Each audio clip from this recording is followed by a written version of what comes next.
We'll start the show in just a second, but first I want to tell you about today's sponsors. Magic Spoon is the cereal that tastes exactly like the delicious cereals from your childhood, except it has no sugar, tons of protein, and only 3 net carbs, so it's perfect for a keto diet. To get free shipping, go to magicspoon.com/Pakman and use the code Pakman. Blinkist is the app that helps you become a more well-rounded person by letting you read or listen to an entire nonfiction book in just 15 minutes. You can try it for free and get 25% off a subscription by going to Blinkist.com/David Pakman. It gives me no pleasure to bring this to you today. It's a milestone that we've been warning about for months at this point, and it's a horrible milestone. As coronavirus cases and subsequently deaths have climbed, we hit 2,000 deaths per day again, and we went past it. I've been saying that by the end of this month, we will likely be seeing a 9/11's day worth of deaths every single day from coronavirus. And we are essentially there. Yesterday was the worst single death day since the start of the pandemic. 2,833 people died in one day. Depending on how you measure the day, the exact 24 hours, Johns Hopkins actually has a higher number above 3,000, but this is roughly, essentially, the number of people killed on 9/11 directly by the events. Now, the number, it's 2,977, I believe, is the official number of 9/11 deaths on 9/11. Now, this doesn't include people that died in the days after due to stress-induced heart attacks and first responders who later developed illness because of their presence at ground zero. So the number is really quite a bit higher. But on the day of 9/11 at the sites of the disaster, it's considered to be just under 3,000. And that's where we are. We are likely to significantly exceed this daily death number for much of the remaining month. And half the country is barely willing to alter their lives in any way as a result. And 9/11 is an interesting event to think about, because think back to 9/11. We, as a result of one day of 3,000 people tragically dying, completely reformed airport security and created a massive, gargantuan infrastructure through which we now all go when we fly. TSA was created. The Patriot Act was passed, justifying invasions of privacy on the basis of keeping us safe. We attacked a country and got involved in a multi-decade military engagement. The wrong country, by the way. I believe also created the Department of Homeland Security, maybe another agency, all because of 9/11. And now we have a 9/11 every day at this point. 300,000, approaching 300,000 dead nationally from the entire pandemic. And nearly half the country doesn't want to do anything about this 9/11's worth of deaths every single day. Now, as a reminder, COVID deaths lag cases. At this point, it's by about a month. We are now at about 100,000 people hospitalized nationally with the virus. That's a record, which means that the next month is going to be absolutely insane. And as you can see, when you look at a chart of cases of those hospitalized and deaths, you see hospitalizations are approaching nearly double the record we had. We had about 60,000 hospitalizations during the first spike in April. We had about 60,000 hospitalized in the second spike in July. We are now at about 100,000 hospitalized and continuing to climb. Notice how deaths track hospitalizations. In the second spike, deaths didn't climb as much. And that's because hospitals had more capacity. We are now starting to see hospitals fill up again, and it all bodes really, really poorly. Now, we're expecting vaccine approval for one vaccine next week, another vaccine shortly thereafter. It will take months to roll that out. The numbers we might see in the rest of December, into January, into February, even into March, depending on how quickly these vaccines are deployed, these are going to be completely nightmarish numbers. We're almost living in two realities, sadly. You look at what public health experts say, and we have a dire, disastrous situation. You look at the Instagram and Facebook pages of nearly half the country, people behaving like nothing is going on. It is truly nuts, and the next month is going to be terrible. You really have to see this. We heard from the president yesterday. Donald Trump published a completely deranged and bizarre 46-minute video to Facebook after another week went by without seeing him except on the golf course, continuing to promote laughable and even conflicting conspiracy theories about the election. This was promoted as being maybe the most important speech ever from the president, and they were merely the rantings of a madman who cannot accept that he simply lost an election. So I want to go, because we have so much to talk about today, I want to go right into one of the most cartoonish moments of this speech, which is Trump holding up this blown up chart of the vote count in Wisconsin, where, as predicted, early voting was more leaning Trump because of in-person. Early is a confusing term. In-person voting led to early numbers that looked better for Trump. And then as the mail-in ballots were counted, as expected, it shifted more in the direction of Joe Biden. So Trump now going back a month, Trump still thinks he has something here to the vote count sequelae in Wisconsin. Listen to this. That Wisconsin, we're leading by a lot. And then at 3:42 in the morning, there was this. It was a massive dump of votes. Mostly Biden, almost all Biden. And to this day, everyone's trying to figure out, where did it come from? But I went from leading by a lot to losing by a little. And that's right here. That's at 3:42 in the morning. That's Wisconsin. A terrible thing. There is just so much here that is wrong. Much of it, I'm sure you can tell right away. One of the things that is happening frequently is they keep talking about the times of day when votes were counted as part of the suspicion. This happened at 3:42 in the morning. Well, it's election night and they're counting ballots. Now, what you have to understand, this is one of those indefeasible talking points. In other states, when they stopped counting, that was also suspicious. So really understand the absurdity here. In some states, they have rules, like Pennsylvania was one such state, where they stop counting for the night on election night at some point. It might have been 10 or 11 p.m. Eastern in Pennsylvania. And you had people saying, that's suspicious. Dave Rubin saying, what, they needed naps or something? Really weird that all of a sudden they just stopped counting for the night. That was suspicious. Here in Wisconsin, it's suspicious that they were still counting at 3:42 in the morning. It's an indefeasible argument. You can't overturn the argument. You can't combat the argument because both sides are evidence of the same conspiracy. Stopping the count is strange. Counting at 3 a.m. also strange. Trump then continues and says the election was rigged and everybody knows it. This election was rigged. Everybody knows it. I don't mind if I lose an election, but I want to lose an election fair and square. What I don't want to do is have it stolen from the American people. That's what we're fighting for, and we have no choice to be doing that. We already have the proof. We already have the evidence, and it's very clear. Many people in the media and even judges so far have refused to accept it. Now, this is really Orwellian doublespeak where everything is backwards. Everything is the opposite. Trump says the judges and the media won't accept it. Judges looked at the so-called evidence and determined it was without merit, so they threw out cases. The media did accept that Joe Biden won. So it's a completely backwards alternate reality. Let's look at a little bit more. They know it's true. They know it's there.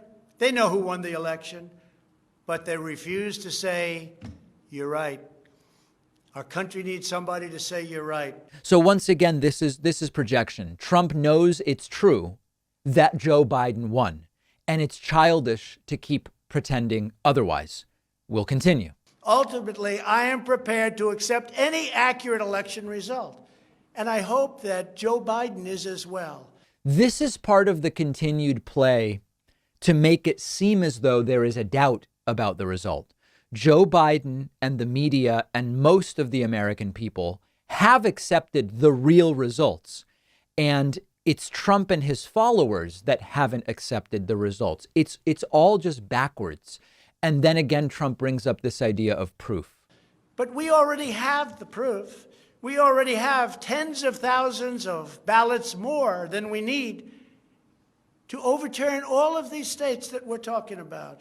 This is an election for the highest office in the greatest country in the history of the world. Every reasonable American should be able to agree, based on what we have already documented, that we need a systematic analysis of the mail-in ballots to review the envelopes. Now, this is sort of a Gish Gallop. We have tens of thousands of examples from all over the country.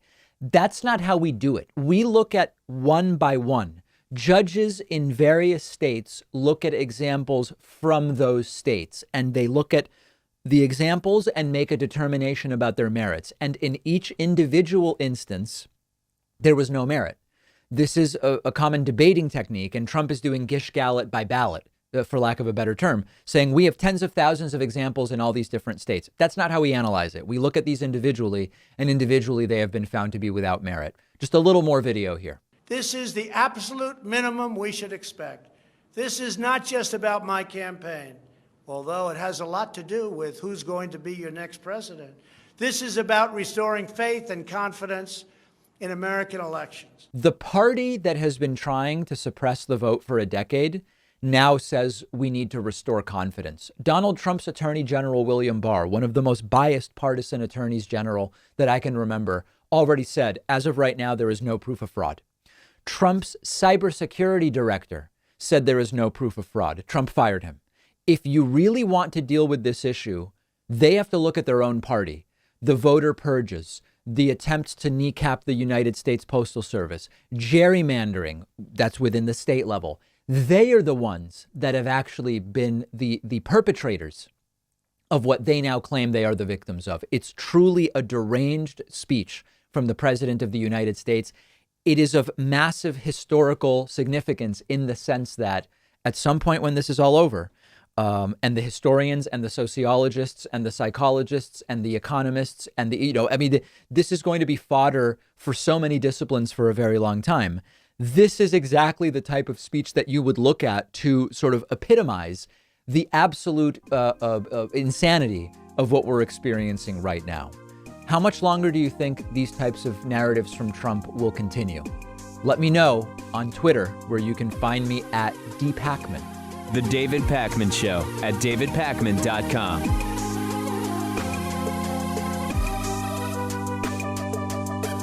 One of our sponsors today is Magic Spoon. The reason I'm such a fan of Magic Spoon is they allow me to enjoy the delicious breakfast cereals I loved as a kid without all the sugar and without the unhealthy ingredients, because Magic Spoon makes breakfast cereal that you really can't tell apart from those tasty sugary cereals that we all know. But each serving of Magic Spoon has no sugar, 3 net carbs, and 11 grams of protein. So it's perfect for someone on a low carb keto diet, just anybody trying to eat healthier and cut back on the sugar. You can choose from cocoa, frosted fruity, cinnamon, blueberry, or peanut butter. They all taste amazing. And Magic Spoon now lets you create your own customized variety pack with the flavors you choose. They really do stand by their product and will refund 100% of your money if you don't love it. No questions asked. Go to magicspoon.com/Pakman to build your own custom variety box today. Make sure to use promo code Pakman to get free shipping. The link is right underneath this video.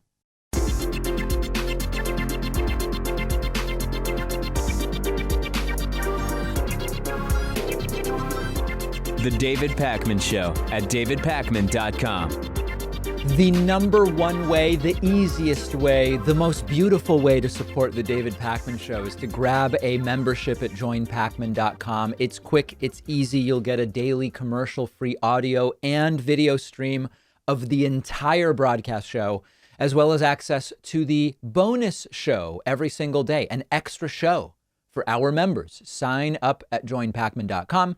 Also, you can join the discussion with 26,000 other viewers and listeners. Imagine that. on our subreddit at davidpakman.com/Reddit. That's REDDIT. This morning, I spotted an interesting post asking on the subreddit whether Rudy Giuliani could be disbarred for these sham voter fraud hearings that he is doing, setting up a parallel legal system. You know, there's actually a very interesting double-edged sword here. On the one hand, Rudy Giuliani's presence at these hearings, making bogus claims of voter fraud with ridiculous affidavits and completely deranged witnesses, some of whom I'll play video of momentarily. On the one hand, his behavior is completely unbecoming of an agent of the court. At the same time, they're not really legally relevant hearings in any way. And what I mean by that is they are sometimes held in hotel rooms. Nobody is under oath. And they are meaningless from a legal perspective. So the double-edged sword is, if these were legal proceedings, then what Rudy is doing would absolutely, in my view, suggest that maybe this guy should not be an officer of the court. At the same time, these are sham proceedings. So therefore, they don't even really count as legal. Not really. They do not count as legal proceedings. They are not legal proceedings, which makes it a very bizarre situation. And I don't expect there will be any bar repercussions for Rudy Giuliani whatsoever. Another post from the subreddit asking about the upcoming elections, saying there will be more complete Trumpian candidates and even more QAnon believers elected at lower levels in swing state legislatures in 2022 and 2024. I actually don't know that the ship has sailed on that. I don't know that the ink is dry, so to speak, on whether we will see bonkers Trumpian QAnon candidates in 22 and 24. I think it will depend on whether Donald Trump remains a visible element during the next couple of years or whether he disappears. If Donald Trump, I mean, listen, he's doing a rally on Saturday for the Georgia Senate races. But if Donald Trump disappears to just play golf for the next few years, I actually think that the appetite and enthusiasm behind these Trumpian QAnon candidates will completely deflate. On the other hand, if Donald Trump, as some have suggested, goes directly into his 2024 campaign after Joe Biden is inaugurated, I do think that there is a strong likelihood that we will see QAnon and Trumpian candidates in the midterms and maybe even into 2024. We will follow it, and I encourage you to join the discussion at davidpakman.com/Reddit. So we finally got an actual press briefing from White House Press Secretary Kayleigh McEnany yesterday.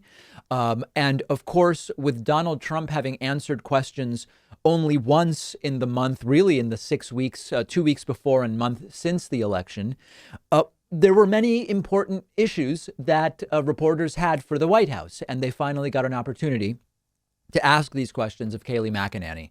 Now, it was absolutely the stuff of legend in the sense that communications professionals should be studying yesterday's Kayleigh McEnany press briefing like the Zapruder film, to be perfectly frank. I'm going to go through the dishonesty, the deception, the mania of yesterday's press briefing. And just as a reminder to lower everybody's blood pressure, Kayleigh has 7 weeks left. She is being replaced by Joe Biden's choice, Jen Psaki. Jen Psaki is very boring, very sober, very non-scandalous. So there's just 7 weeks left of this. First question, Kayleigh is asked, Donald Trump has filed 40 lawsuits related to so-called election fraud. They've all been thrown out. The election has been certified in most states. Does Donald Trump still think he can win? Check out Kayleigh's answer, or better said, her non-answer. Of more than 40 cases that have been brought by the president's legal team, the majority have been denied or dismissed. The election results have been certified in all of the battleground states. Does the president still think he has a path to win? The president has said that he believes all legal votes should be counted and all illegal votes should not be counted. And in fact, the campaign is pursuing that litigation. I can't get into the details of that litigation here, but they still do have active cases in Nevada and Wisconsin. But how does he overturn the results when they've already been certified in these battleground states, Kayleigh? Again, the president is just looking for every legal vote to be counted, and I will leave it to the campaign to pursue their end. Can the president win an election that he lost? And Kayleigh says, well, he thinks all legal votes should be counted and go talk to the campaign, which she is a member of. Remember that. She is a senior advisor to the campaign, but not today. Today, She is White House press secretary. Every question about some major scandal. In a normal administration, you would have an entire week of press briefings where every question from every reporter would be about one of these scandals. We are in such an accelerated, scandal-ridden world that we are getting one question about the fake voter fraud war Trump has been waging for a month. Next question, one question about the alleged cash for pardons scandal that is being investigated and Trump's possible pardons for his own children, for Rudy Giuliani. Let's listen to how Kayleigh handles that one. Two questions. Has the president then spoken to Attorney General Bill Barr since these comments came out yesterday? I'm not aware if they've spoken. I know the Attorney General was here yesterday for a pre-planned meeting with the Chief of Staff, and they discussed an array of issues, but I'm not aware if the president has spoken to him directly. Has the president considered any preemptive pardons to any of his kids? Has he talking to Attorney Giuliani about this? I've heard no mention of any pardons in any conversations I've had in the White House other than the pardon of Lieutenant General Michael Flynn, a 3-star general who I've discussed from this podium before, who had his life ruined. He was a valiant hero who served his country both on the battlefield and then came to work in government. That's not former National Security Advisor Michael Flynn. That's 3-star General Michael Flynn, whose life was ruined. Okay, so she won't talk about the 40 election lawsuits, and she won't talk about pardons. Trump has been toying with running again in 2024. Kayleigh is asked about that. Will she talk about that? Let's take a look. Sounds like he's planning to run again. Do you know if that's a fact? I haven't spoken to him about that again. His campaign is pursuing litigation. I would redirect you to the campaign. Now, of course, she is part of the campaign that she's trying to redirect that question to. But yesterday she wasn't wearing her campaign hat. She was wearing her press secretary hat. So she's not going to answer that. So lawsuits, no answer. Pardons, no answer. Running again, no answer. We're keeping track. She's then asked again about evidence of fraud.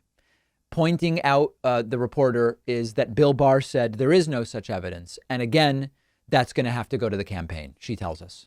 Maybe the discrepancy is, you have members of the Trump campaign coming forward and saying that there is hard evidence of widespread voter fraud enough to overturn the outcome of the election. And then you have the nation's top law enforcement officer, the Attorney General, saying if there is, he hasn't seen it. Well, the Attorney General was speaking to what has come before his desk. And again, I'd point you to the campaign for specific questions on this. But I would just say generally they are pursuing civil litigation, which in fact the Attorney General explicitly said some of this is meant more for civil litigation, which is what the campaign is currently pursuing.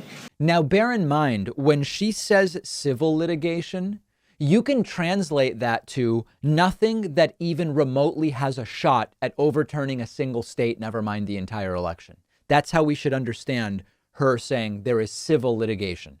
So then vaccination. Finally, she will talk about vaccination to call the vaccine the Trump vaccine. It allows it to, and we will have 40 million doses by the end of the year, which is a tremendous achievement, not just to have gotten a vaccine in this time, but to have produced 40 million in advance. It's having a businessman as president. It's the Trump vaccine. And then vaccines actually came up again when Kayleigh was asked, why has Donald Trump been so MIA as the biggest surge ever is happening right now? You give some examples of, lawmakers who've been talking about COVID, but I am curious, where has President Trump been in offering public leadership on this topic of the coronavirus, especially as we've seen cases surge? We haven't seen the president make any sort of public comments or even tweets about this surge in cases. So I'm curious what sort of examples you have. Yeah, quite a bit. I mean, he's created the greatest testing system in the world. He gave a press conference about 2 weeks ago, I believe, on the vaccine, which he has done at warp speed because he's torn down bureaucratic barriers. He's been hard at work. He's done, I don't know how many coronavirus task force briefings from this podium, but the work he's done speaks for itself. The fact that now the case fatality rate in this country is 2%. It was 6% in April. This is really important to understand. So the first 4 questions we looked at, they were just dishonest and sort of mischievous non-answers by Kayleigh McEnany. Here, I actually want to talk about this. Putting aside the hilarity of Trump's press conference 2 weeks ago, at which he took no questions, but we're going to put that aside. She says Trump has done vaccine development at warp speed. It's the Trump vaccine. This just isn't true. The reality is that these new vaccines were developed on an mRNA platform. And that is a different way of developing vaccines than the method that has traditionally been done, which takes longer. And there are companies and countries all over the world that have developed mRNA vaccines that are all going to be ready very, very soon. Some of them were part of Operation Warp Speed. Some of them were not while in the US, and some were in other countries. They all were developed equally quickly. And in fact, the BioNTech German vaccine, which then Pfizer partnered with without taking Operation Warp Speed money, that has already been approved for emergency use in the UK. So it's simply a type of vaccine whose development is faster. Don't fall for it. And then Kayleigh McEnany is asked about the threats that are being faced by Georgia election workers. We talked about this a couple days ago. Donald Trump keeps inspiring hostility towards election workers. And Kayleigh pulls out a brilliant line, which is, there's no place for violence. And, however, take a look. Yeah, thanks, Kayleigh. I just two quick questions, if I could. Georgia officials have said election workers there are facing threats because of the president's false claims about winning the state and his rhetoric throughout the election. Does the president condemn threats against election workers, or does he take any responsibility for those threats? We condemn any threats against anyone. There's no place for violence. What I will say, though, too, is that the president's lawyers, they were doxxed by a left organization, their private information put out. So we're seeing that happen to people on both sides of the argument, and there's no place for that ever anywhere. There's no place for violence. But listen, one of Trump's lawyers was doxxed. So what? So what? Two wrongs make a right? What kind of answer is that even from somebody speaking officially for the White House? So we are getting down to the end. Kayleigh McEnany has decided she's going down with the ship, or she is actively part of the group taking the ship down, continuing to humiliate herself. Every interview, every press briefing, truly stunning. And meanwhile, we are still starting to see, we are continuing to see, better said, a little bit more fact checking happening on Fox News. Let's talk about that next. So this is pretty wild. In another one of these sort of Dr. Jekyll and Mr. Hyde moments on Fox News, Trump daughter-in-law and campaign employee, I think she's an advisor, Lara Trump. This is the wife of Eric Trump, not known as the smart one, Eric, that is.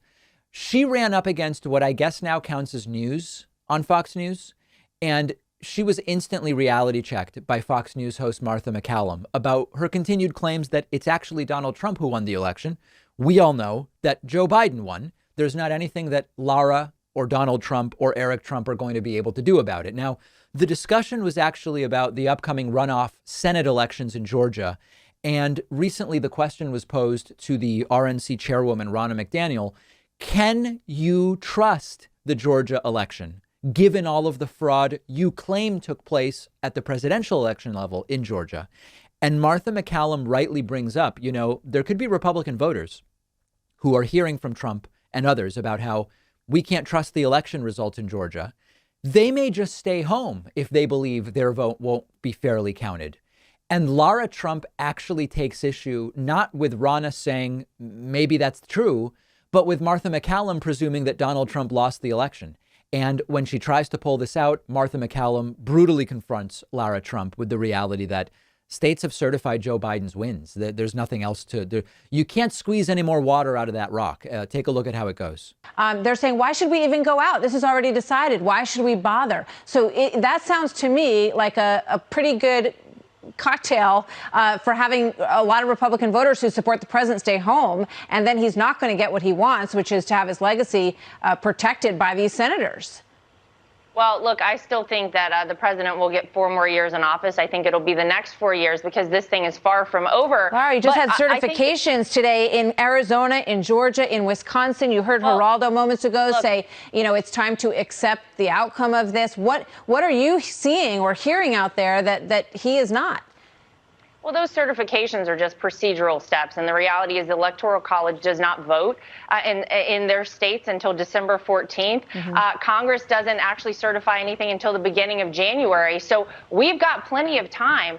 sadly, we have become accustomed to having to work twice as hard, 3 times as hard as a normal candidate or normal campaign. But we're prepared for this, and we're prepared for the fight. So understand that our standards are so low for what we would expect on Fox News that this sort of counts as pushback. I mean, it's laughable, but it's good that some people on Fox are doing this, but the bar is so low for what counts as holding people accountable. The casual nature with which these people continue to claim that essentially down is up, black is white, Trump won and Biden lost. Again, it's been normalized to some degree. In some circles, it is now normal to say Trump won an election that he actually lost. Now, there is something to glean from what Lara Trump says. When she says the Electoral College doesn't certify until December 14th, what she's saying is we are going to draw this out. This nonsense will be drawn out as long as possible. Now, will it end on December 14th? It's unclear. This phase might end, but they might come up with something else to keep going with, maybe until the Georgia Senate election on January 5th, maybe even until Joe Biden's inauguration on January 20th, maybe even beyond. Who the hell knows? But back to Fox News just for a moment. We now live in a world where, compared to tens of millions of people, Fox News is the voice of reason. What I mean is, we believe, based on the latest polls, that 80% of Trump voters believe Trump won. They believe something that's just not true. That's about 75 million. That's about 60 million people. 80% of Trump's 75 million voters believe Trump won. Fox News daytime is the voice of reason on that issue relative to 60 million people. Fox News daytime is more tethered to reality than 60 million people on this issue. That is stunning. And we'll have more of these example clips from Fox News on our Instagram page, which is David Pakman Show on Instagram. If you want to see some of my latest hate mail, I encourage you to look at this just for a laugh. You can follow me on Instagram at david.pakman. The David Pakman Show at davidpakman.com.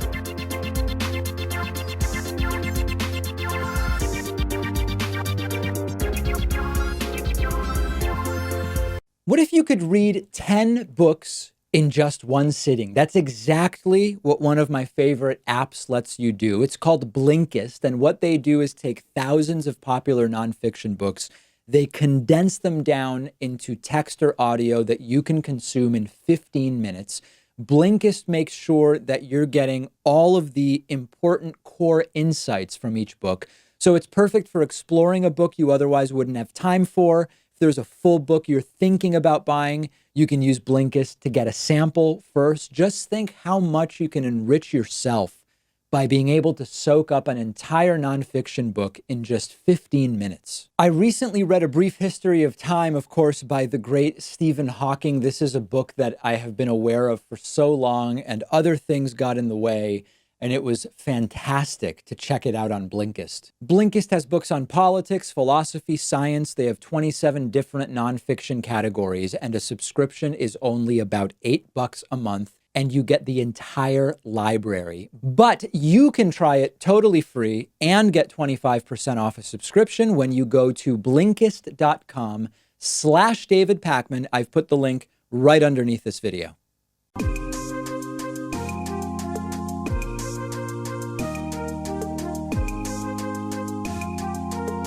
Welcome back to the David Pakman Show.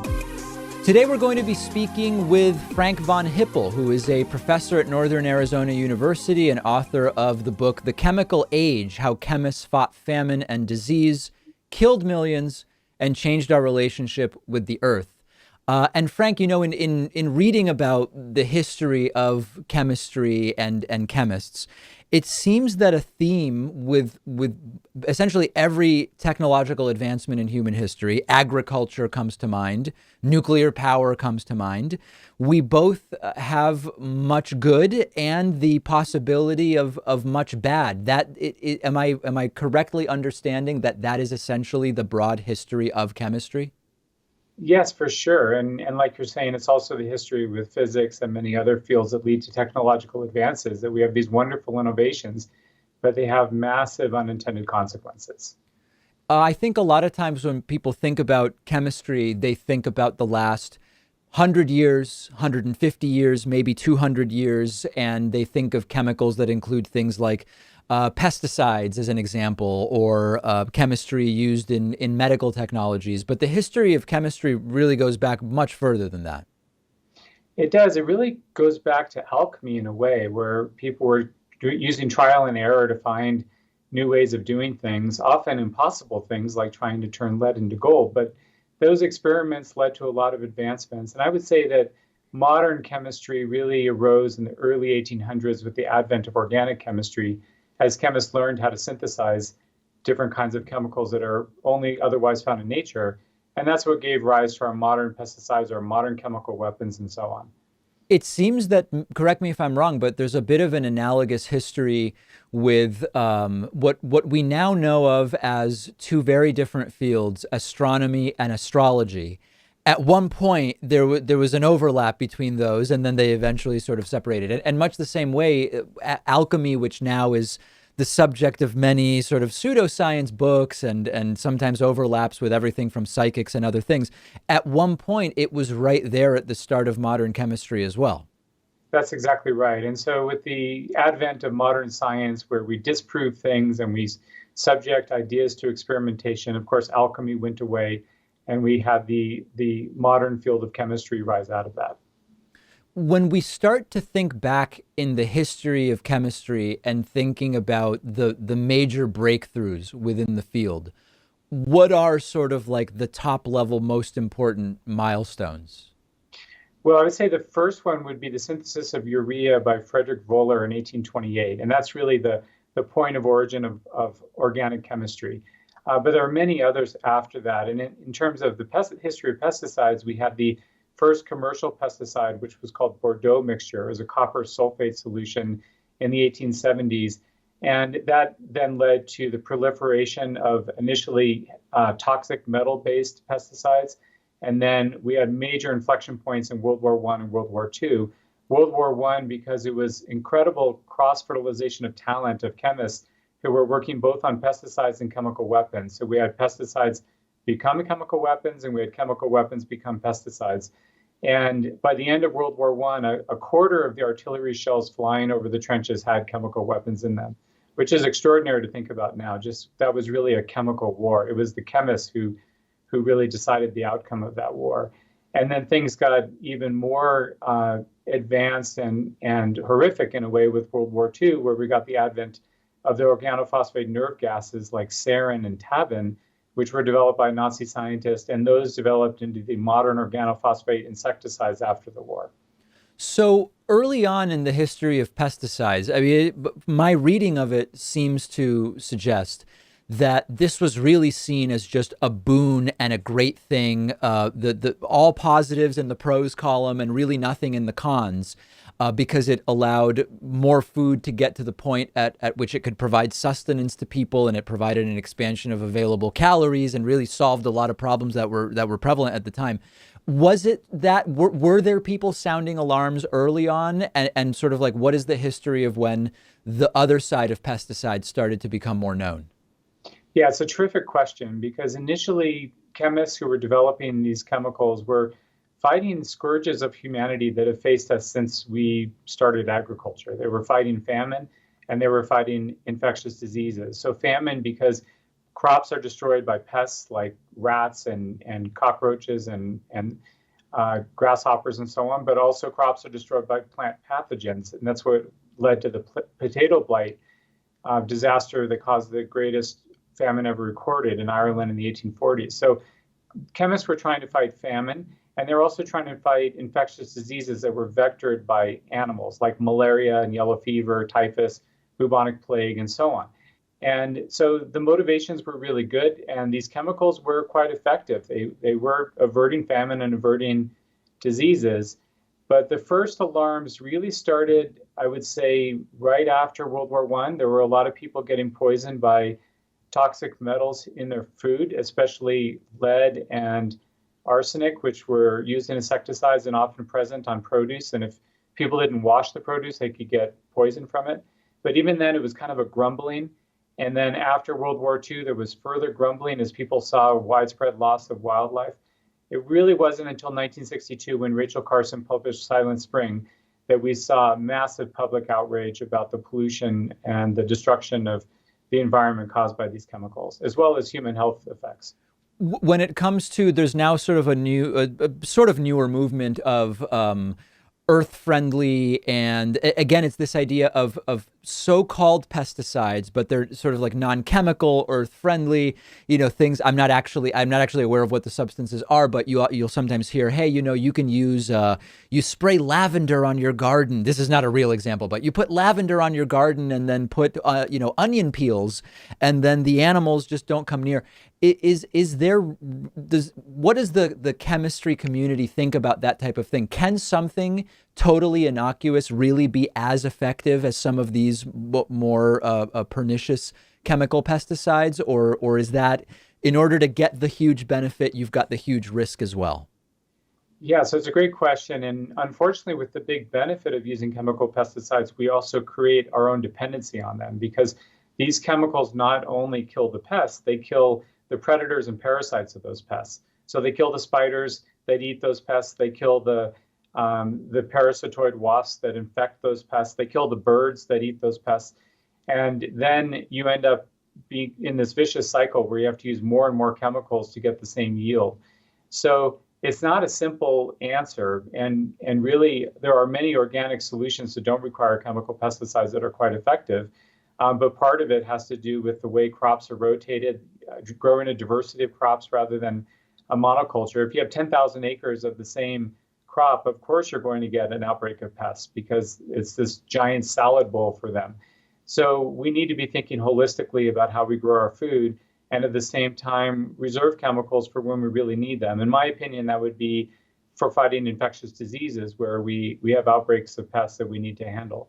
Yeah, I found absolutely fascinating Omnivore's Dilemma by Michael Pollan, where he talks about going to Joel Salatin's farm in, I believe it's Virginia, and explains how there's this kind of vicious cycle of, you start to need, for example, antibiotics for cows when the cows are being fed grain instead of grass, because that's not natural for the digestive system of the cow.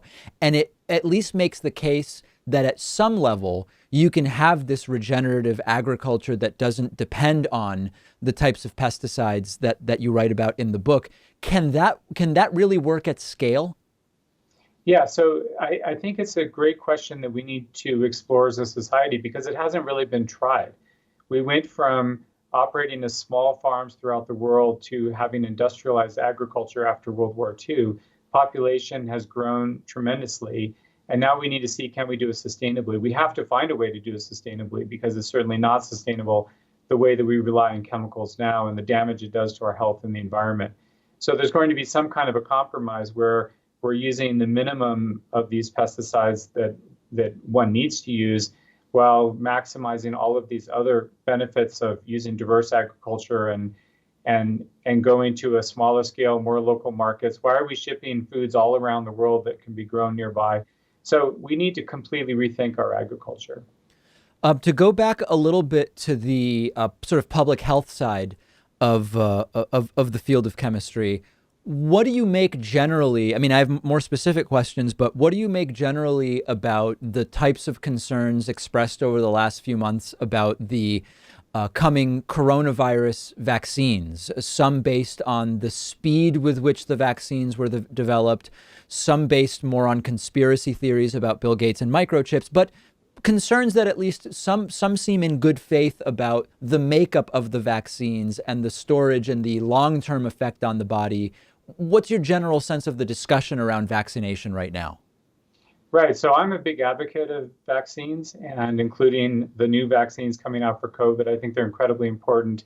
And although the vaccine for COVID-19 was developed incredibly quickly over the last 10 months or so, the technology it's based on has been in development for 20 years. And so it's a new technology to be employed for a human vaccine, but it's been in development for a long time and the biology is well understood.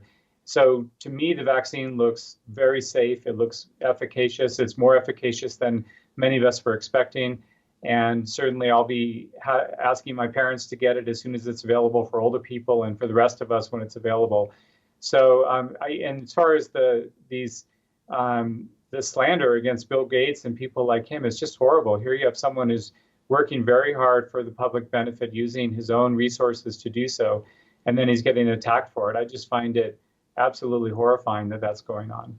One of the arguments that's sometimes being made, and to call it an argument maybe is a bit of a stretch, but one of the claims that's being made is that we don't know if by testing these vaccines for a few months on people in phase 3 trials, we don't know if a year, 2, 3, 4 years down the line, there will be some unforeseen follow-on effects. Now, of course, it's a sort of indefeasible argument in the sense that if a vaccine's been around 50 years, you don't really know that after 51, it doesn't cause some new problem. So you could always make this argument. But in terms of what we know about vaccines, the only thing I've been able to find about long-term vaccine effects that go beyond a few days is a vaccine, the exact one I forget, that doubled the risk of Guillain-Barré syndrome, I think from 1 in 2 million to 1 in 1 million over the life of the individual. What can we say about, generally speaking, at the chemical level, the idea that years down the line, a vaccine could cause something? Sure. And actually, the example you gave is a good one, because typically where vaccines have an adverse effect, it's at the scale of 1 in a million or 2 in a million people that have some serious consequence of that. And if you compare that to the serious consequence of getting measles or getting mumps or rubella or tetanus or any of these other things that we get vaccinated against, there's no comparison. So yes, there may be 1 in a million, 2 in a million people who, due to their genetic makeup and their environment, have some serious consequence of a new vaccine. But look at the mortality rate of people from COVID-19. I mean, we have about 1% or almost 1% of people infected are dying. And that scale, there's no comparison to 1 in a million versus 1 in 100. So in terms of vaccine history, I think that's what the lesson is that nearly always they prove to be safe. There are cases where they're not safe. You usually discover that quite quickly. And this happened with the dengue fever vaccine, for example. And so when those problems occur, they're pulled off the market, the problem is solved. And we're very lucky to live in a time where the science is so advanced that something like this can be developed this quickly, rather than us suffering through 30 years of COVID-19 before we have a solution. Very, very well said. We've been speaking with Frank von Hippel, who teaches at Northern Arizona University. The book is The Chemical Age: How Chemists Fought Famine and Disease, Killed Millions, and Changed Our Relationship with the Earth. Frank, I so appreciate your time today. Thank you so much, David. The David Pakman Show at davidpakman.com.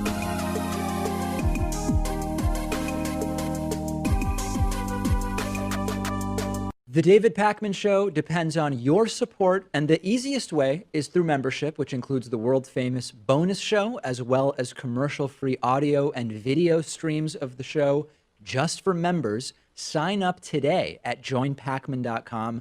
Coupon code saves you 40%. Vote soon 18. The David Pakman Show at davidpakman.com. So I truly don't know where to start with this today. Last night in Michigan, starting at 6 p.m. and going relatively late into the night, we had another so-called voter fraud hearing in front of Michigan legislators with Donald Trump's lawyers, Rudy Giuliani and Jenna Ellis. Now, to call it a hearing is a stretch. And what I mean by that is nobody was under oath. It was merely Rudy Giuliani asking leading questions to so-called witnesses in front of lawmakers. And when I say witnesses, that term also is a term I'm using with some,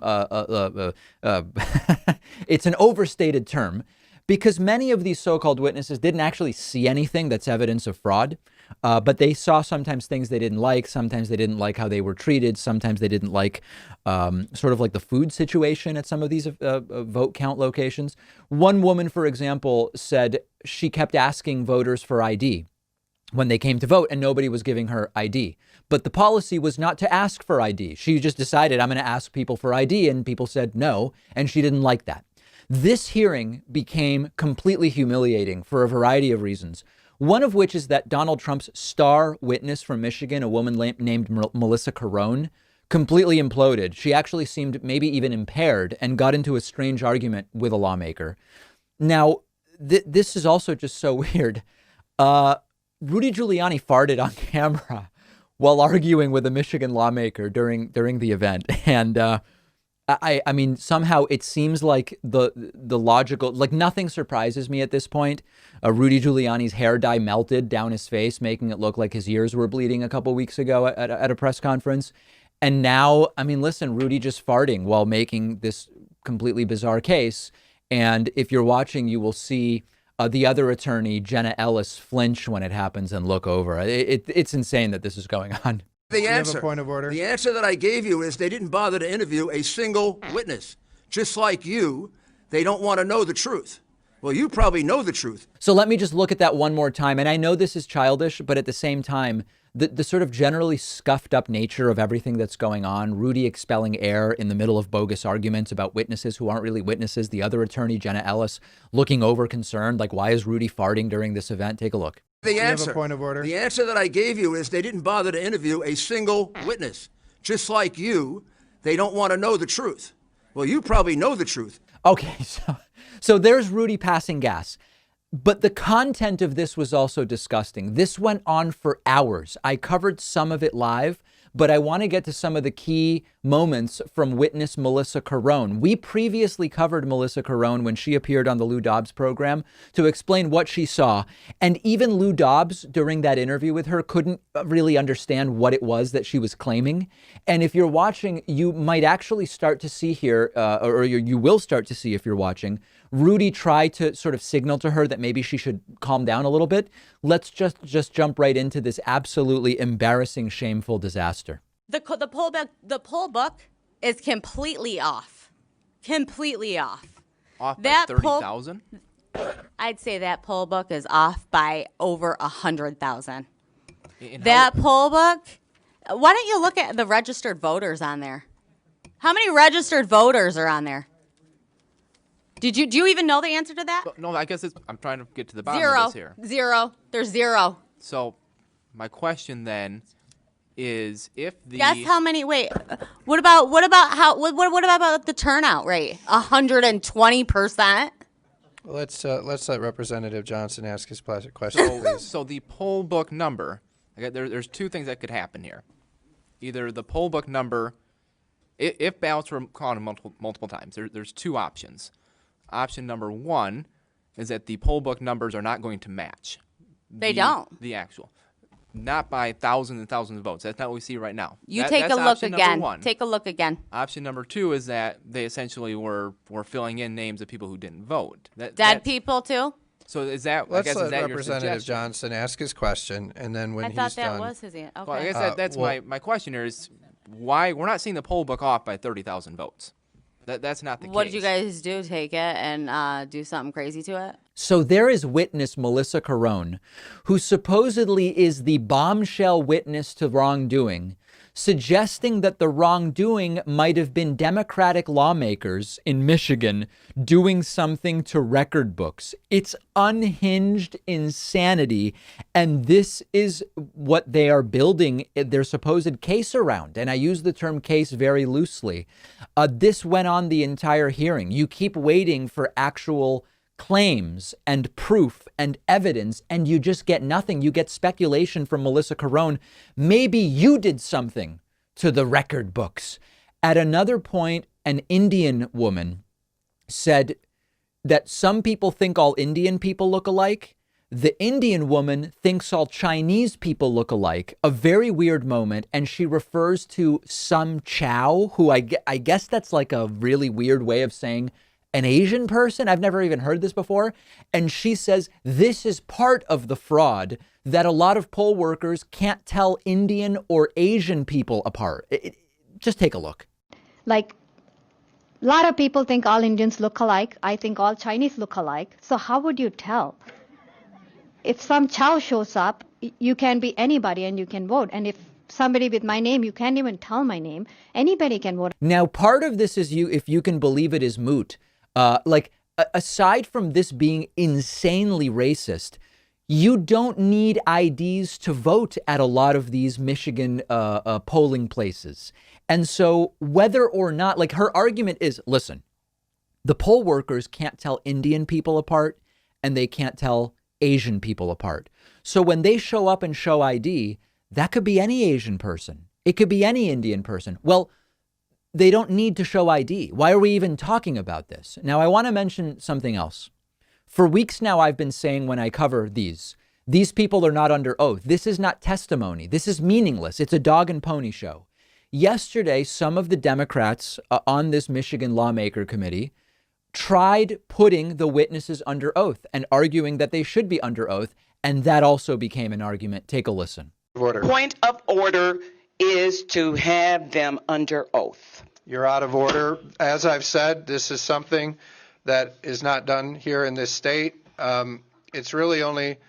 it may not be done under the state, but you're allowing people to come in here and lie, and I know they're lying. Representative, you're out of order.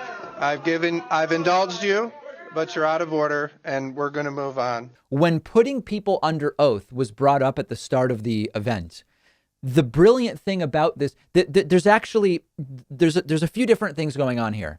On the one hand, the Republicans and Rudy keep saying, under oath, this isn't court.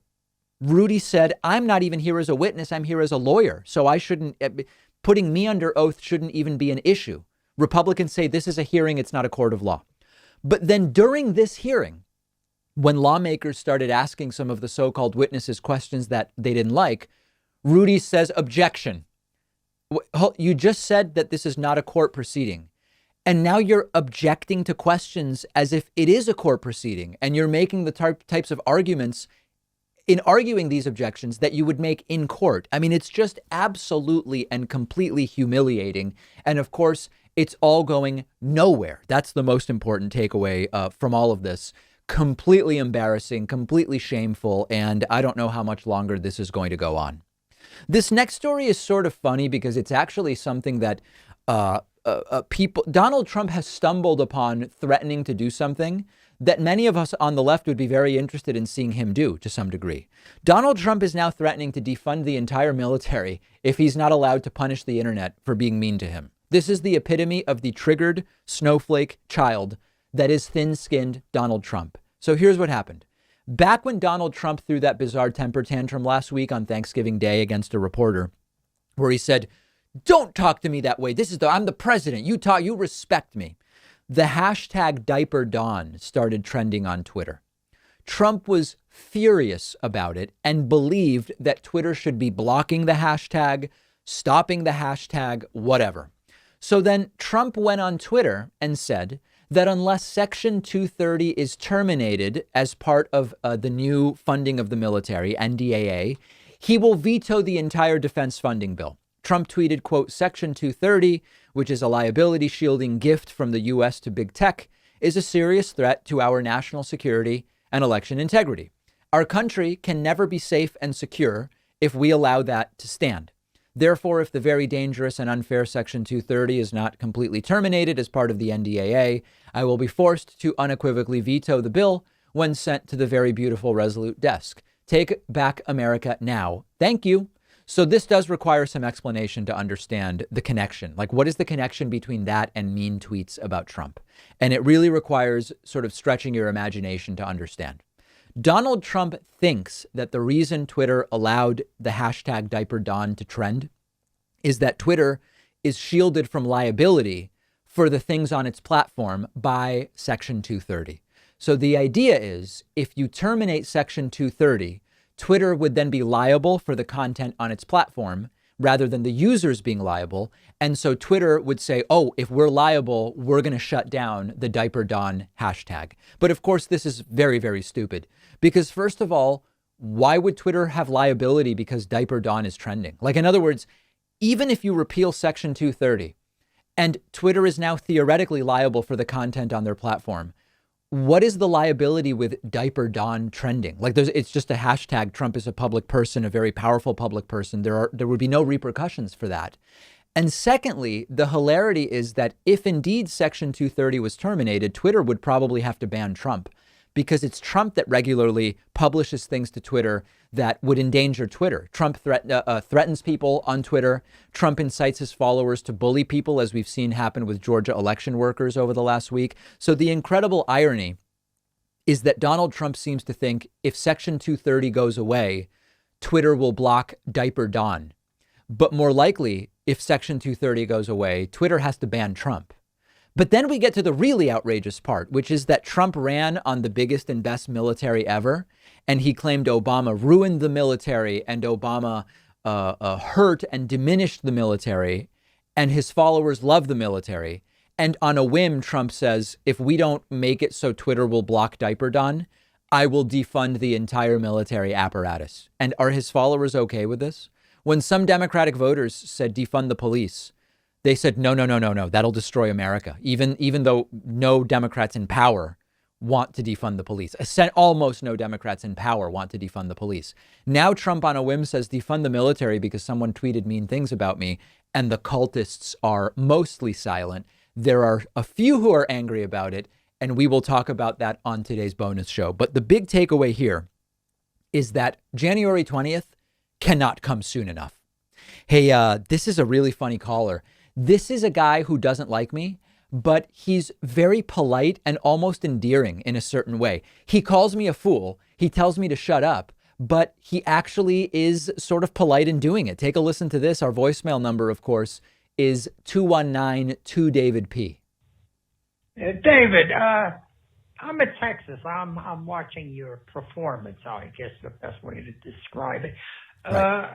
It's rather offensive that you keep interjecting your opinion, which is so biased. Well, this is an opinion show. I guess that's why people watch. Do you not watch what happened with your boy Biden and his son? They're corrupt. You fool. Shut up. Thank you. Shut up, you fool. Thank you. I don't know. Something about that I'm finding endearing. Make sure you sign up at joinpakman.com to get access to the bonus show. We will talk about this Trump vetoing the military budget threat. We will talk about a major decision from the Department of Transportation about service animals on planes and much, much more. Sign up at joinpakman.com. I'll see you then.